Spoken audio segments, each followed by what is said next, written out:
I was 21 years old when this happened, and I want to make one thing clear right away. I wasn't a kid, I wasn't drunk, and I wasn't imagining things.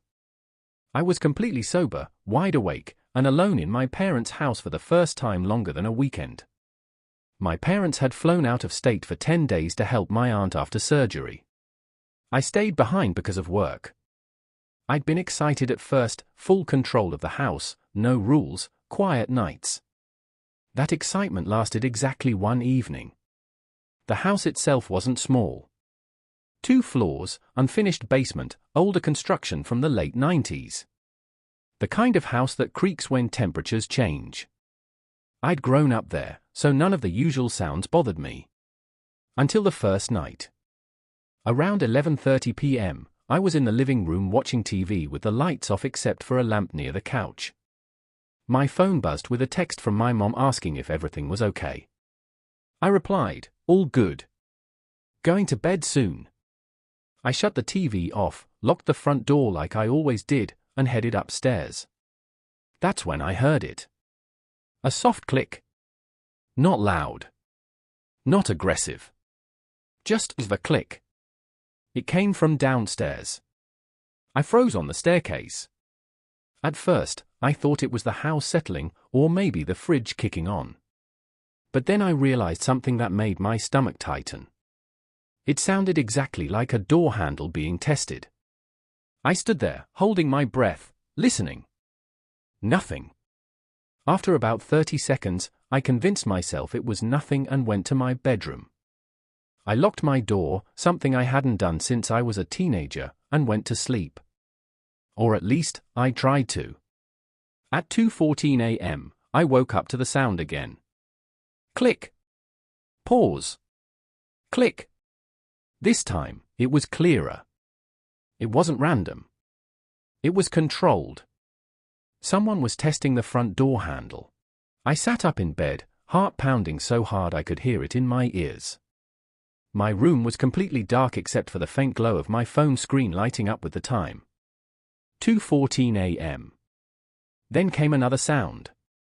A slow scrape. Metal against metal. Someone was sliding something into the doorframe, like a credit card. That's when fear stopped being theoretical. I grabbed my phone and quietly dialed my best friend, Mark. He answered groggily. "Someone's at my door," I whispered. "Like, knocking?" he asked. "No. They're trying to get in." I heard another click downstairs. Mark told me to call the police immediately. I hung up and dialed 911, keeping my voice low as I explained what was happening. The dispatcher told me officers were on the way and to stay hidden. That's when the handle stopped moving. For a moment, everything went silent. Then I heard footsteps. Inside the house. Slow. Careful. Like whoever it was didn't want to be heard.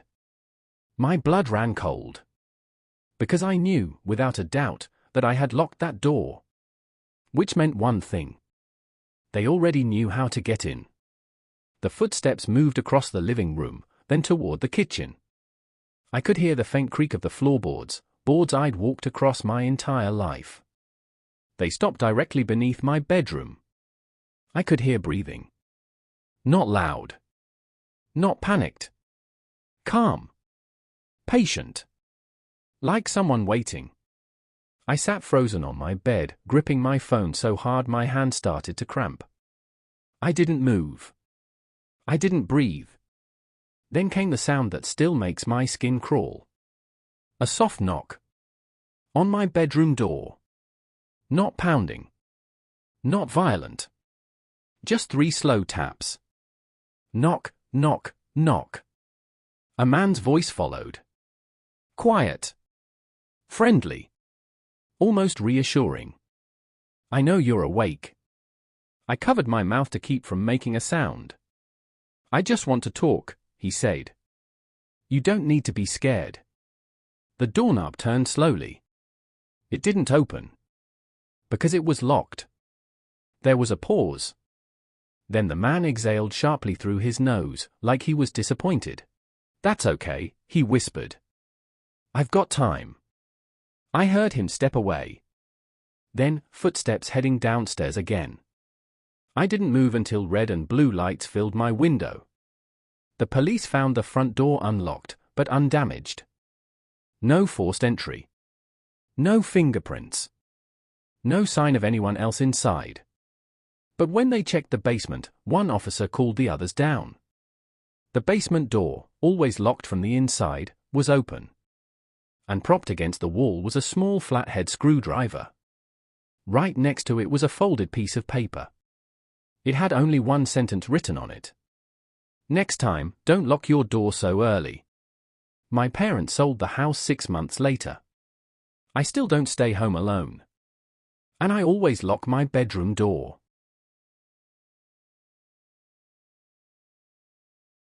I was 16 the first time my parents trusted me to stay home alone overnight. It wasn't a big deal to them, just one night. They were driving 2 states over for a family emergency and planned to be back by the next evening. I had stayed home alone before, but never overnight. They reminded me to lock the doors, keep the lights on, and not open the door for anyone. Typical parent stuff. I nodded like it didn't bother me, but the truth was, the house always felt different at night. Bigger. Quieter. Like it was holding its breath. Our house sat at the end of a cul-de-sac, backed up against a wooded area. During the day, it felt peaceful. At night, the trees swallowed the streetlights and turned everything into moving shadows. The moment my parents' taillights disappeared down the street, the silence settled in. I locked every door. Checked every window. Set the alarm. Then I turned on the TV loud enough to make the house feel alive again. For the first few hours, everything was normal. I ordered pizza, played video games, and stayed up later than I was supposed to. Around midnight, I turned off the lights downstairs and headed up to my room.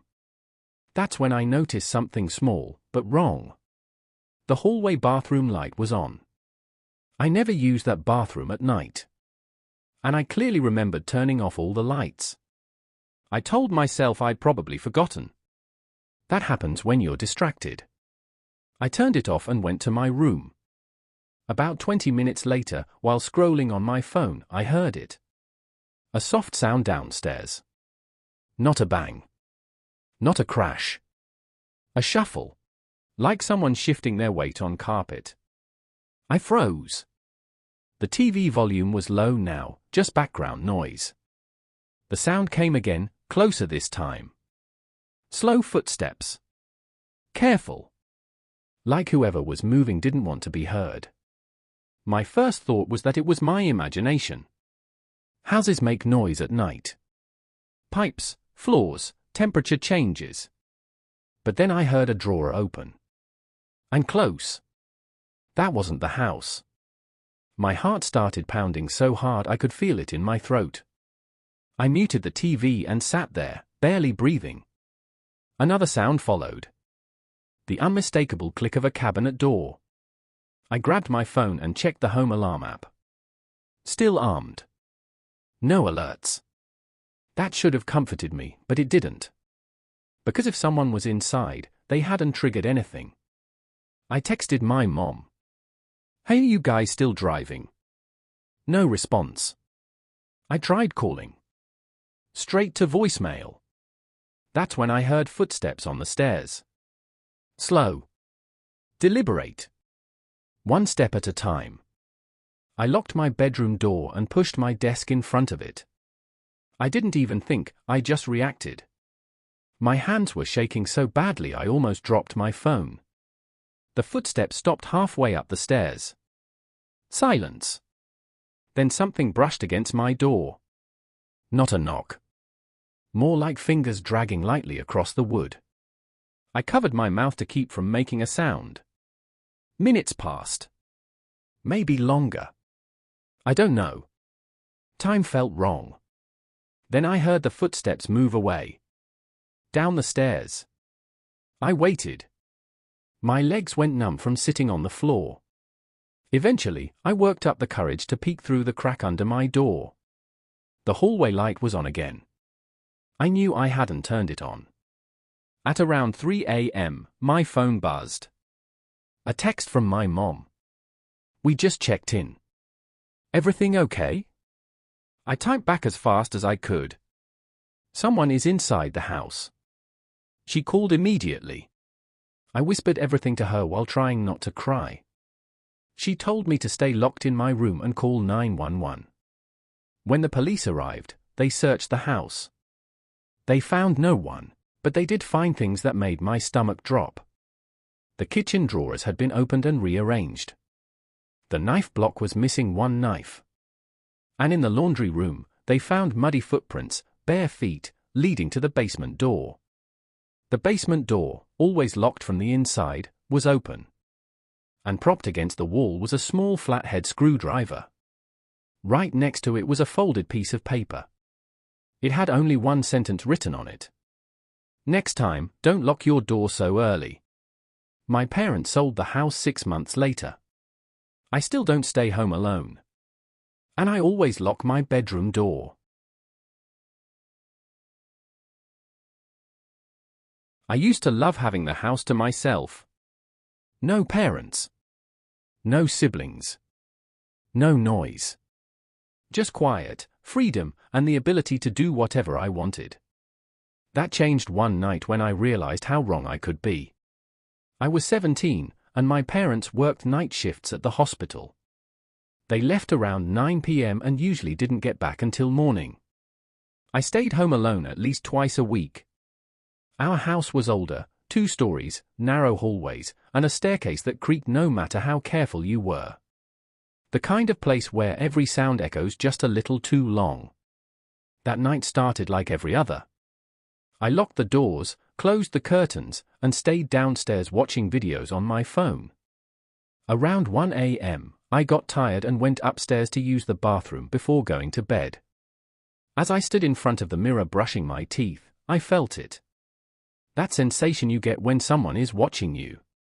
I looked behind me. Nothing. Just the hallway. Dark and empty. I told myself I was being paranoid and finished up. When I turned off the bathroom light, the hallway was darker than usual. The air felt thick. Heavy. As I walked toward my bedroom, I heard breathing. Not my own. Slow. Controlled. Close. I stopped. The breathing stopped too. I stood there for a few seconds, heart pounding. Then I took another step. The breathing started again. Right behind me. I spun around and flipped on the light. Nothing. No one. The hallway was empty. I backed into my room and locked the door immediately. I didn't sleep. I sat on my bed with the lights on, staring at the door. At around 4 a.m., I heard the stairs creak. Someone was coming upstairs. Slowly. One step at a time. I texted my parents. No response. Then came a knock. Soft. Polite.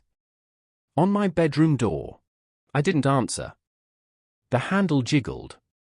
Then a voice whispered through the door. "I know you're awake." My entire body went cold.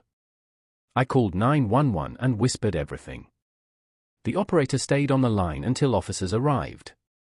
When they searched the house, they found someone hiding in the attic crawl space. A man in his late 30s. He had been living there for weeks. He knew my parents' schedules. He knew when I was alone. And according to the police, he had been standing in the hallway behind me that night, close enough to feel his breath. I moved out 3 weeks later. I still sleep with a fan on. Not for the noise, but because silence reminds me how close he was.